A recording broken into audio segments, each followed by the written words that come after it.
the fandom does still have, and I want to acknowledge this, so a history. There's been a history there, and I'm going to share an article. We're defensive about stuff like this. Yeah, and it does actually come from somewhere. It's not just something that's materialized out of thin air. Because before they really popped off, and it's kind of disputed when that was, but let's say the pandemic really saw them like double. The fandom, according to research, nearly doubled in size. I think it's 44 or 49% during that time, based on like the ARMY census. So, but before that, they were playing free K-pop concerts. I think even one where they weren't televised and they weren't allowed to go on stage for whatever reason, but they still did. And then going to America and really trying to break into that market when no one was showing up, or they were getting very small audiences. They would constantly be kind of belittled and dissed by variety show hosts.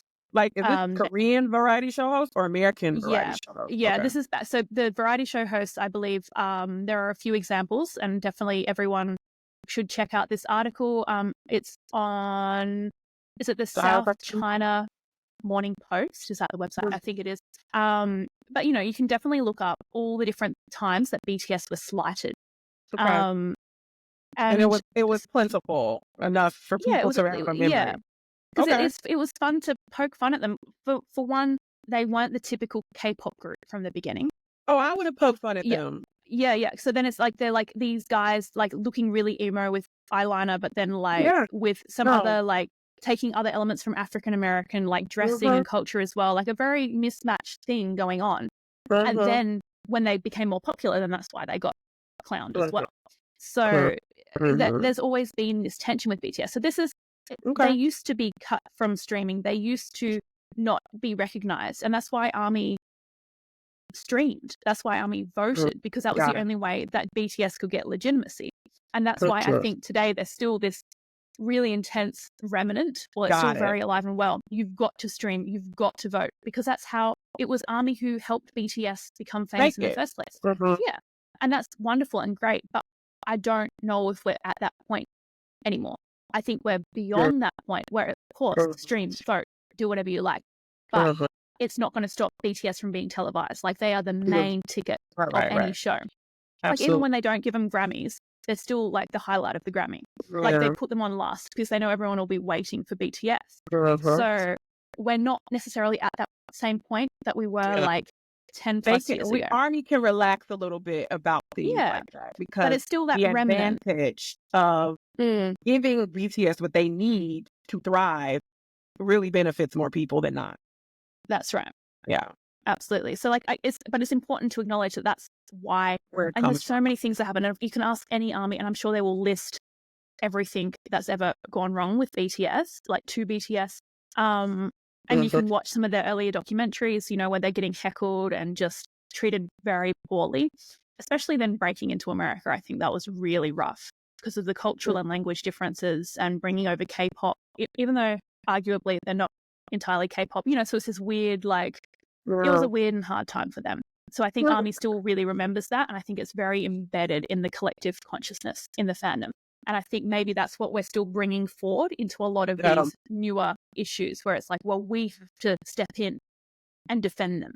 We have to do this. And it's like, yeah, we should always feel free to speak up when we see injustice and when something isn't right. But how much do we do that? Do we go and attack people? Do we go flood their DMs? Do we get them you know, like, at what point do we stop? What point does it stop being beneficial? Wallea. They don't have no stop. No, there's no breaks. And that's why we've been on a roller coaster. Yeah, we found out this roller coaster has no brakes. Well, the ARMY one anyway. Yeah. We're trying to glide through, and it can be a bit. There's also before we kind of get into this a bit more, I will share this final lovely article. Once again, thank you, Pooja. Just getting a lot of thanks today. Okay, so there's still accusations of chart manipulation,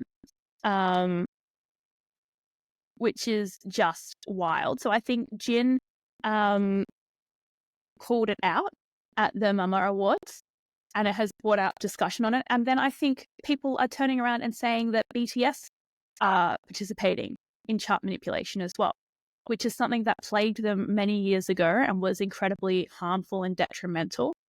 And so it's back again. And the reason why I'm sharing this is because these were all reasons like that the fandom now has to believe that everyone's out to get BTS.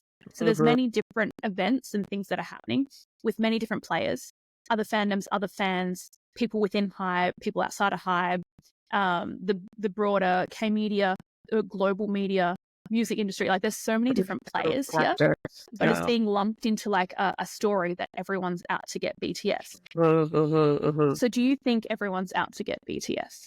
Listen, I'm just learning about some of this stuff right now. So I'm learning a lot because what you have to remember is exactly what you said. Half of us just got to ARMY since COVID. And so we weren't there for so much of this. And I'm just like, I don't know what you're talking about. But enjoying fake love and boy with love and minding business. So as for me, I don't even have enough frame of reference and time spent in the fandom to make a really bold statement about it because I can't contextualize the way that someone who was there prior to COVID can. And I'm not someone who is in the business of getting involved in things that I can't control in a way that's going to diminish my enjoyment. So when I see people engaging in behavior that I'm like, is that fun? I don't understand it. Even if you thought all these people were out to get BTS, what in you feels compelled to do so much work in the way of getting those people? Because if it's K-media and if it's HYBE and if it's all these people, they got more money and time than me to worry about things related to BTS. I don't have the capacity for that. So in a short answer, in my mind, it's no, because I don't ever want to be compelled to be as protective as so many ARMY feel like they have to be. I'm going to always say they're grown. They got good lawyers. They got good sense. And if all these people are out to get them, they can figure it out. I'm going to pray for them and keep on minding my business. Yeah, I feel that because also what always strikes me as interesting whenever things like this happen is that the first assumption is that BTS are helpless and needing us to step in. And I think ultimately this whole time BTS has known so much more than us and always will know so much more than us about the situations that directly affect them and their primary investment because they still are primary shareholders in HYBE. Like we can't forget that. They've grown up in it.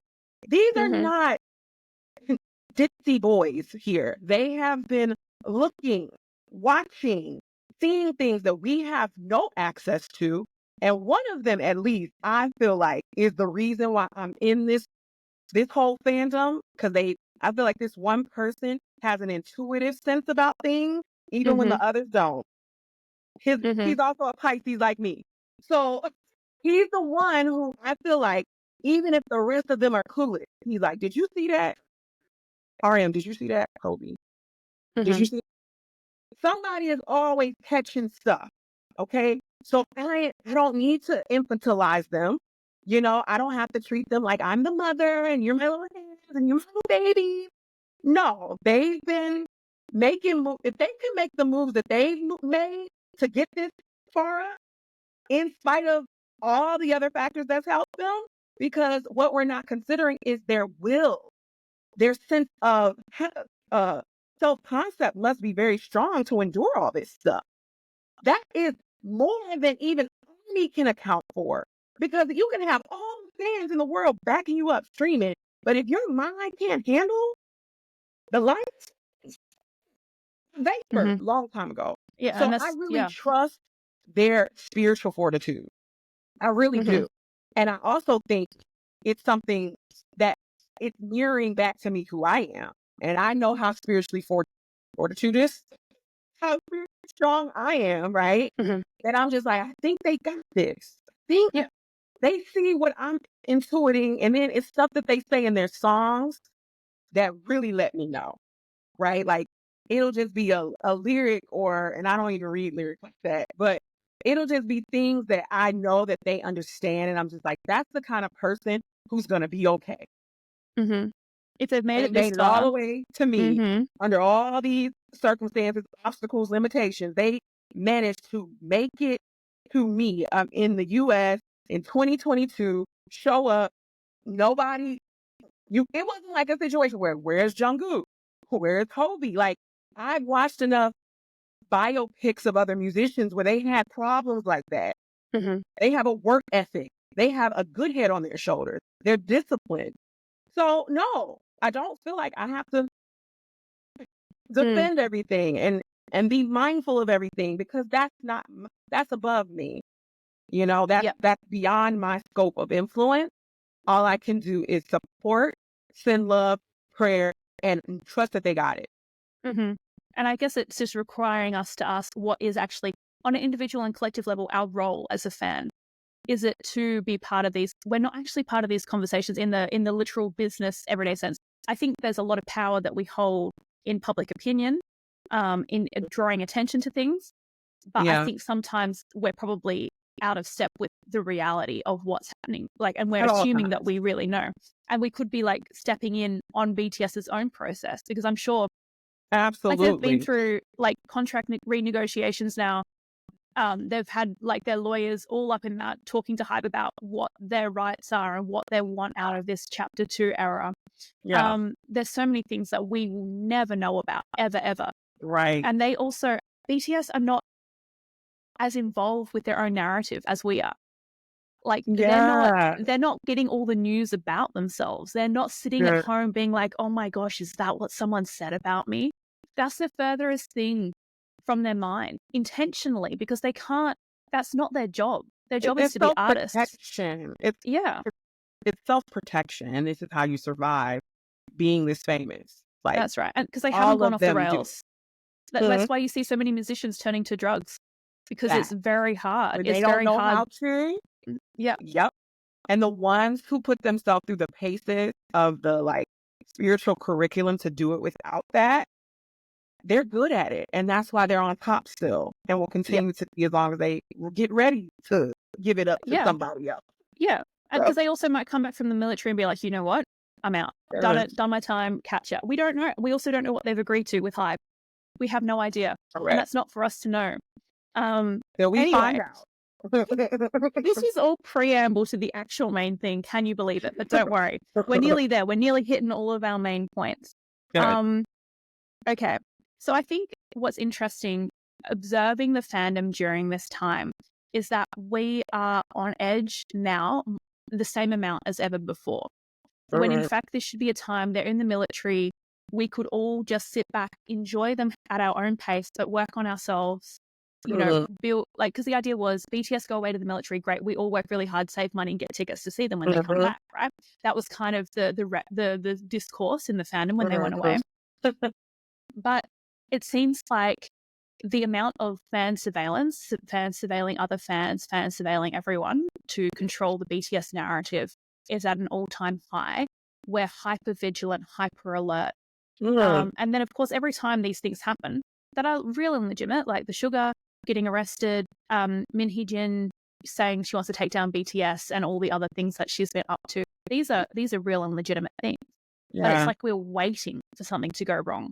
And I want to kind of unpack what role things going wrong plays in the fandom.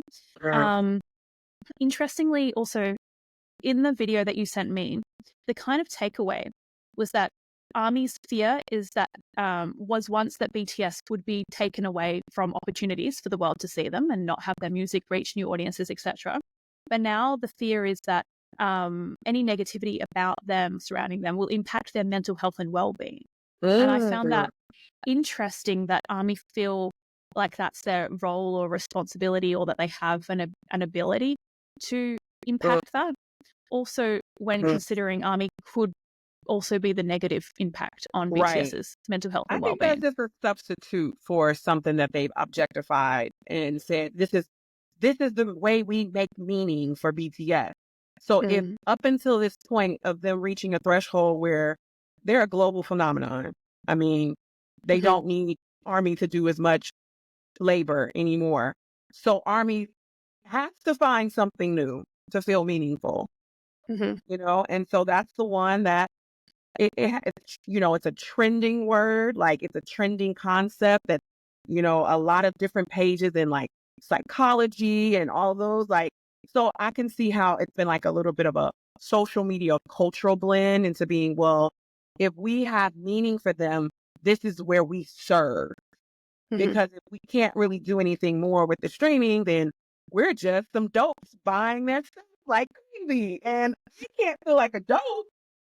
It matters that I do this because I matter. Yep. Hit the nail on the head pretty hard there. It's ego. I feel that. Yeah. Yeah. It is ego. And there is a great live that you can watch all about that on Traci's page, Professor Bangtan. I know. It's almost like it's almost like these are like the major themes of the fandom right now. Yeah. And it's also what we're both very interested in because we have that in common. Like we don't want to get involved in stuff we can't control. We'd rather influence in spheres that we can control and we can positively contribute we can help. We can't go and be the mafia boss, the consigliere at the table with Bang PD and MHJ, but we can help ARMY get their minds right so that they can actually be of benefit to the human of BTS. Like you can always be a good human to another human. So these are the ways that you can prioritize this and maybe chill off of the other fandom stuff that used to make you feel so important. That's right. It's not about me. It's about BTS. No, it's about you wanting to feel important. That's right. Because if it were about BTS, you'd just be listening to them and trying to send them your love and support. Like, and you do it in silence as well. You wouldn't need everyone to know what your moves are. What even get feisty is when feisty about BTS. Feisty student. I don't like him. He's ugly. What? Like, moments where feistiness is useful. Yeah. But doing the things that we've been doing, and it's not as helpful as I think a lot of ARMY think, but they've just gotten in a rut of it and they just are dedicated to their being wrong.